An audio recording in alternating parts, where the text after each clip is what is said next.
अस्सलाम वालेकुम dear students, how are you all. My name is Imran Khan. आप सबको मैं डॉक्टर हाकन चैनल में वेलकम कहता हूँ।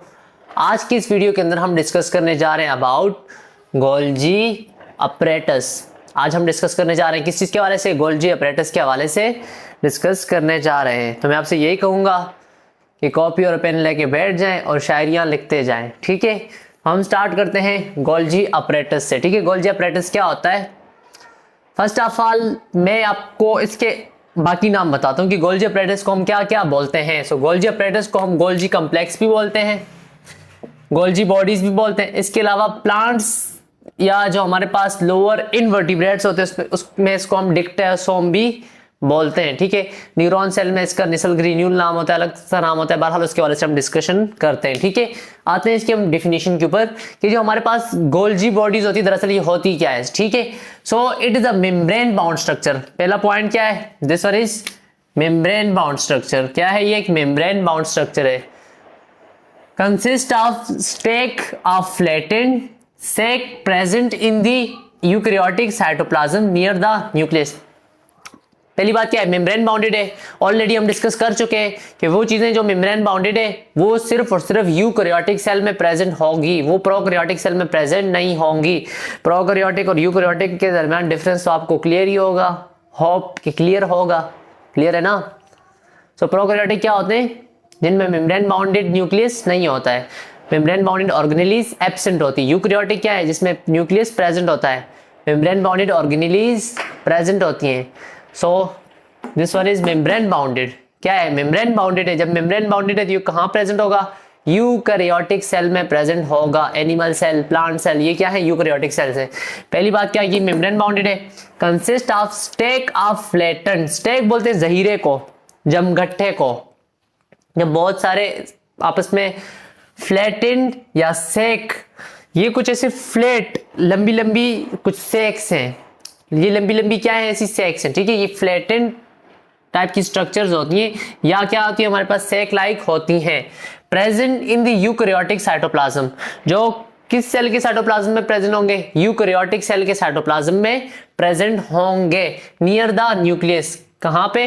न्यूक्लियस के करीब प्रेजेंट होंगे। ऐसे सेल है, ये न्यूक्लियस है, ये ऐसे यहाँ पे क्या होंगे? ऐसे लंबी लंबी पत्तियां नहीं होती हैं ऐसे, उनकी टाइप की प्रेजेंट होती हैं, ठीक है। आओ इसकी डिस्कवरी के ऊपर। Golgi bodies was discovered by Camillo Golgi in 1898। Golgi apparatus को फर्स्ट टाइम डिस्कवर किया है किसने? कैमिलो गोल्जी ने। खुशनसीब शख्स था, डिस्कवर कर लिया और आज हम उसी का नाम पढ़ रहे हैं।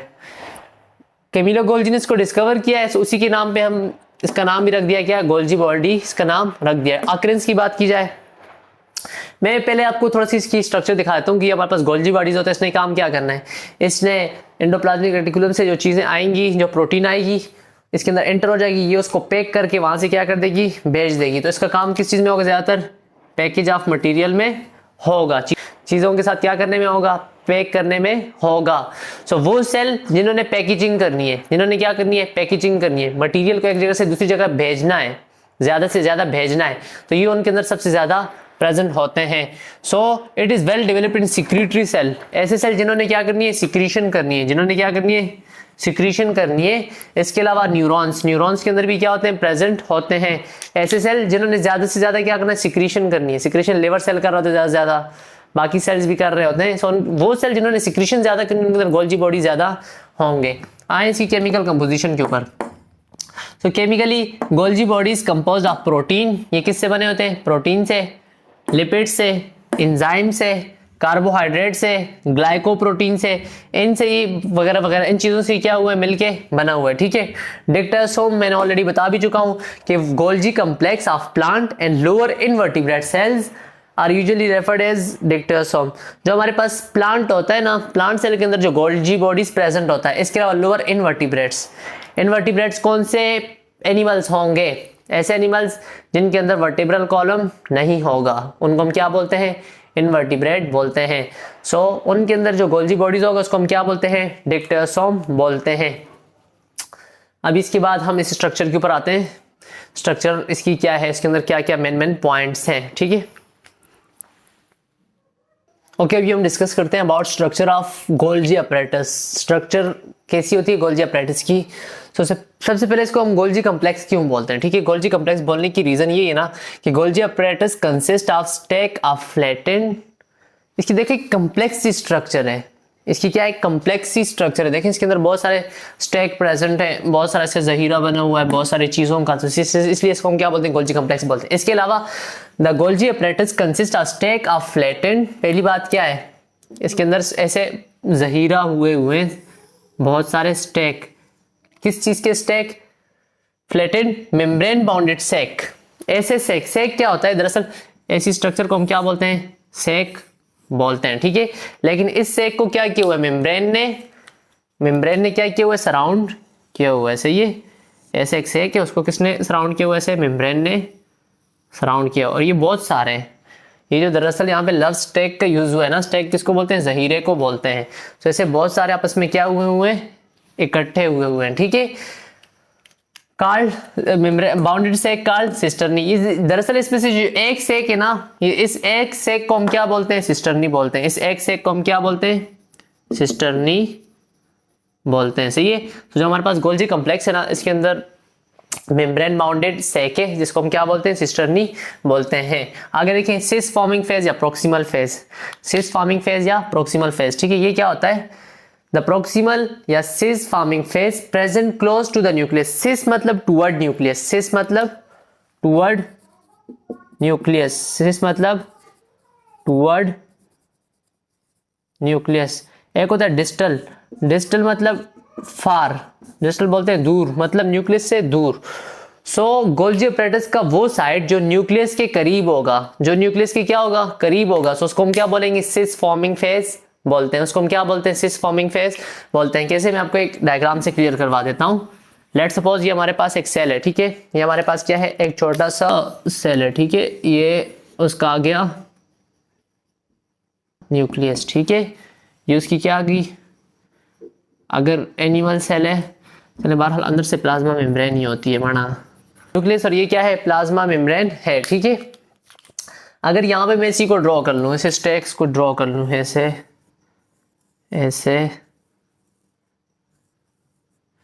वो साइड जो न्यूक्लियस की साइड पे, इसका वो वाला हिस्सा जो कहाँ है? न्यूक्लियस के करीब है, तो इसको हम क्या बोलते हैं? सिस फॉर्मिंग फेज बोलते हैं। ठीक है, अच्छा जी, the proximal are cis forming phase present close to the nucleus, ये न्यूक्लियस की क्या होगा? करीब होगा। From where the transport vesicle enter into the Golgi apparatus came from the endoplasmic reticulum, जहां पे क्या होगा? एंडोप्लाज्मिक रेटिकुलम से जो चीज पैक होने के लिए आ रही होगी वो दरअसल इस जगह से एंटर हो रही होगी। यहाँ पे देख लेते हैं, यहाँ पे मैंने बड़ा मेहनत से ड्रॉ किया है। देखें, लेट्स सपोज हमारे पास ये है न्यूक्लियस, यहाँ पे क्या है? न्यूक्लियस। सो न्यूक्लियस की साइड पे जो फेज होगी उसको हम क्या बोलते हैं? सिस फेज बोलते हैं। इसको हम क्या बोलते हैं? सिस फेज बोलते हैं। सो ये वाली साइड कौन सी है? सिस फेज है। एंडोप्लाज्मिक रेटिकुलम से कोई चीज आई पैक होने के लिए, वो यहाँ से क्या हो जाएगी? इसके अंदर इंटर हो जाएगी। सो चीजें कहाँ से इंटर हो रही हैं? एंडोप्लाज्मिक ये गोल्जी अपरेटस के अंदर सिस फॉर्मिंग फेज से क्या हो रही है? इंटर हो रही है, जो कि मैंने यहाँ पे लिखा हुआ है। आगे देखिए डिस्टल फॉर्मिंग फेज या डिस्टल फेज। डिस्टल का वर्ड यूज होता है दूर के लिए। सो वो फेज जो न्यूक्लियस से क्या होगा? दूर होगा, जो किसके करीब होगा? प्लाज्मा मेम्ब्रेन के करीब होगा। दरअसल इसके ये वाला जो जगह है ना, ये क्या है? डिस्टल फेज है। इसको हम क्या बोलते हैं? डिस्टल फेज बोलते हैं।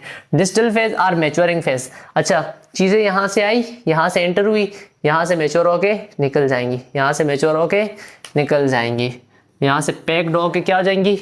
निकल जाएंगी। दरअसल ये शिपिंग का काम कर रहा है। चीजें आई, यहाँ पे आई, इसके अंदर कुछ प्रोसेसेस और होते हैं, पैक करके इसको आगे भेज दिया, पैक करके इसको आगे भेज दिया। आप जानते हो, जानते हो एंडोप्लाज्मिक रेटिकुलम के अंदर क्या बनना होता है? प्रोटीन बनना होता है। ठीक है, रफ एंडोप्लाज्मिक रेटिकुलम के अंदर प्रोटीन बनी। प्रोटीन दरअसल पैक होने के लिए कहाँ आती है? यहाँ पे आके पैक होके आगे ट्रांसफर होती है। आया वो एंजाइम की फॉर्म में होगी, आया वो स्ट्रक्चरल प्रोटीन के तौर पे होगी। सो प्रोटीन पैक होने के लिए कहाँ पे आ रही है? दरअसल गोल्जी बॉडीज के पास आ रही होती है। ये फेज कहाँ होता है? टुवर्ड सेल मेम्ब्रेन होता है। ओके जी, एट द एंड हम डिस्कस करते हैं फंक्शन ऑफ गोल्जी बॉडीज। ठीक है,